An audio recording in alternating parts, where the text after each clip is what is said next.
Bonjour tout le monde, ici Noélie Panda, auteure, conférencière et formatrice. Sur cette chaîne, on parle de ta santé mentale, de ta guérison émotionnelle et de ta spiritualité. Alors installe-toi confortablement. J'espère que tu es déjà abonné sur la chaîne. Si ce n'est pas encore fait, fais-le. N'oublie pas au fait d'interagir avec cette vidéo ou même de republier ça sur tes réseaux pour pouvoir m'aider et faire arriver d'autres personnes sur notre chaîne. Dans la vidéo d'aujourd'hui, on va parler de l'impact de l'environnement. Ça fait depuis quelques jours que je pensais au fait à ce sujet-là et je pense que ça va aider une personne quelque part. Donc voilà, on y va pour la vidéo d'aujourd'hui.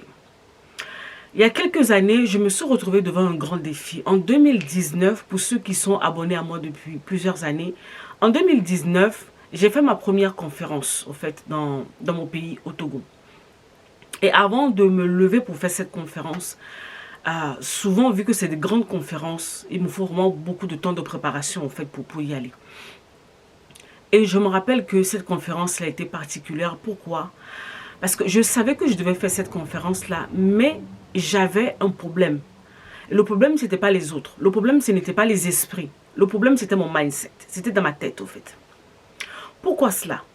J'ai grandi dans un environnement où on ne voit pas grand. On ne voyait pas grand, en fait. Je n'ai pas grandi en voyant en fait des personnes qui ont osé faire des grandes choses. On m'a toujours cantonné à des petites choses où j'ai vu des personnes autour de moi faire en guillemets des trucs basiques, des trucs normaux, mais personne n'a fait des trucs qui m'ont ébloui, qui m'ont marqué, qui me font dire Noélie, tu peux, c'est possible de le faire. Je n'ai pas eu au fait ce genre d'exemple-là. Voyez, que ce soit dans ma famille, que ce soit autour de moi dans la vie de tous les jours, même quand je suis arrivée à l'église en tant que chrétienne, malgré tous les enseignements qu'on me donnait, il y avait un décalage entre ce que je voyais et ce qu'on m'enseignait en fait. On nous disait de rêver grand, de briller, de oser, de faire trucs, mais autour de moi, je ne voyais personne oser. Donc, quelque part, ça m'a encore coincé, vous voyez. Et maintenant, des années plus tard, j'ai eu à travailler sur moi, un certain nombre de trucs. Et puis maintenant, là, je me suis levée vraiment pour rentrer dans ma destinée, pour faire les choses que Dieu attendait de moi. Et à ce moment précis, je me suis retrouvée au fait devant cette barrière. C'était une barrière invisible. Personne ne voyait ça. Mais c'était une lutte intérieure avec ma propre personne. Il y avait des voix intérieures qui me disaient au fait, Noélie, c'est pas pour toi. Tu ne peux pas le faire. Peut-être les autres, mais pas forcément toi au fait. Vous voyez.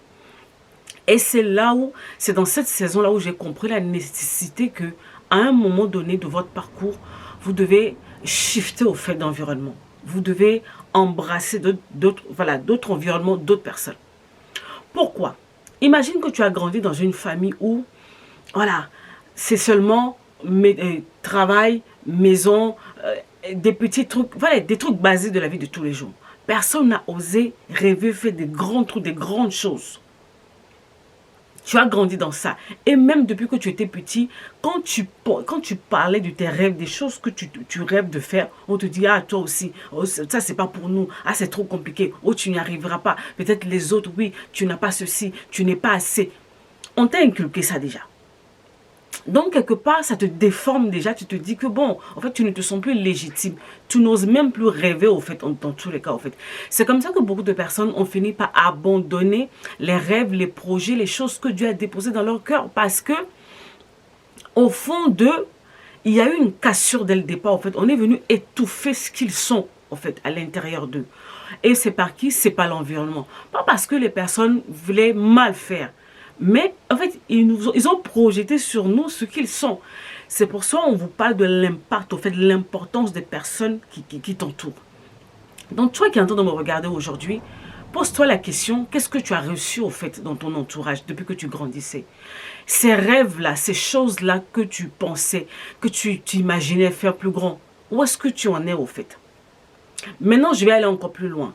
Maintenant, devenu enfant de Dieu, tu es arrivé à l'église, tu te retrouves plus ou moins dans le même environnement, dans le sens où on ne voit pas plus grand. Un jour, je me rappelle, quand je devais justement me lever pour aller à cette conférence-là, je me rappelle, il y avait quelqu'un qui m'a dit, oui, mais Noélie, attention, tu vas chez toi là-bas, et il y a les sorciers, il faut faire attention à toi, on va te faire du mal. Et dans ma tête, je me suis dit, mais pourquoi il me parle de ça, en fait? Pourquoi il me parle de ça? Parce qu'on se dit, on prie. On prie, on est censé se lever pour aller faire des choses. Mais maintenant, vous me dites que si j'y vais, les sorciers vont me faire du mal. Bon, maintenant, on prie pourquoi, en fait? La protection. Donc, ça dit que Dieu ne garde pas, en fait. Donc, à cause de cette peur-là que vous m'injectez, je suis censée rester là et ne pas faire les choses que je suis censée faire. Et beaucoup de personnes sont tombées dans ça. Tu as un projet, tu as une vision, tu veux faire quelque chose, tu en parles à une personne et la personne va projeter ses peurs sur toi. Oui, il y a les sorciers, oui, il y a ceci, oui, il y a les attaques. Oh, ok, je n'en dis combien pas, ils sont là. D'ailleurs, j'ai eu beaucoup de soubresauts spirituellement, mais je l'ai quand même fait au fait. Parce que je ne me rappelle pas que la parole de Dieu nous a dit que les choses seront simples, que tout va rouler comme voilà. Non.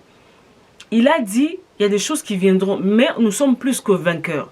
Donc, soit je marche avec ça, ou soit, à cause de cette peur que les sorciers, le monde spirituel va me faire du mal, je n'ose rien faire. Et maintenant, de plus deux, tu as un grand rêve, tu vas aller exposer ça à une personne, et puis on va te dire, non, attention, attention, attention, ce que tu veux faire là, c'est bien, mais tu t'exposes, le diable va te détruire, tu vas te détourner, attention à ne pas braquer comment ça s'appelle, les yeux sur toi. Des petits trucs comme ça qu'on te sort par-ci, par-là, si tu ne fais pas attention.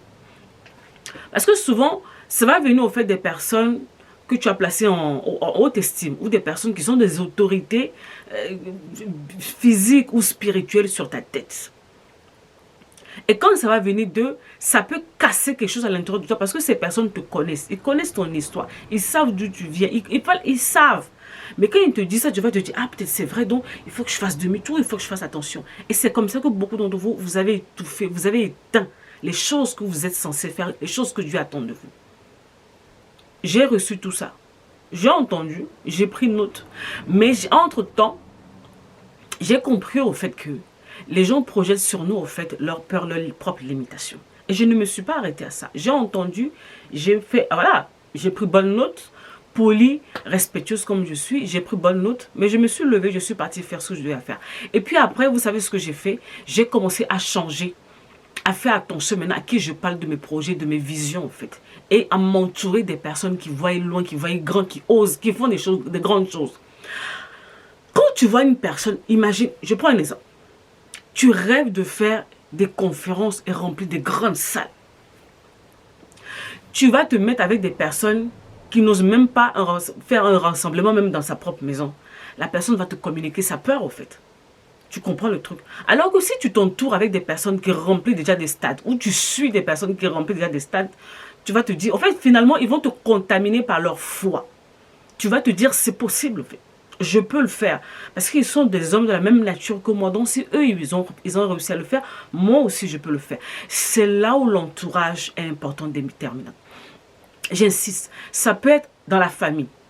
Ça peut être dans tes amis. Ça peut être même le conjoint ou la conjointe. Ça peut être au travail. Ça peut même être à l'église. J'insiste là-dessus. Parce que sous couvert de...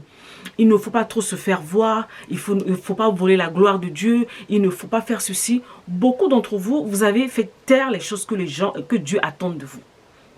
Il y a des moments où Dieu attend des grandes choses de toi, que tu oses rêver grand, que tu imagines des trucs, mais tu ne peux pas parce que ça vient des choses que tu as autour de toi, les personnes qui t'entourent au fait. Commence à changer ton environnement.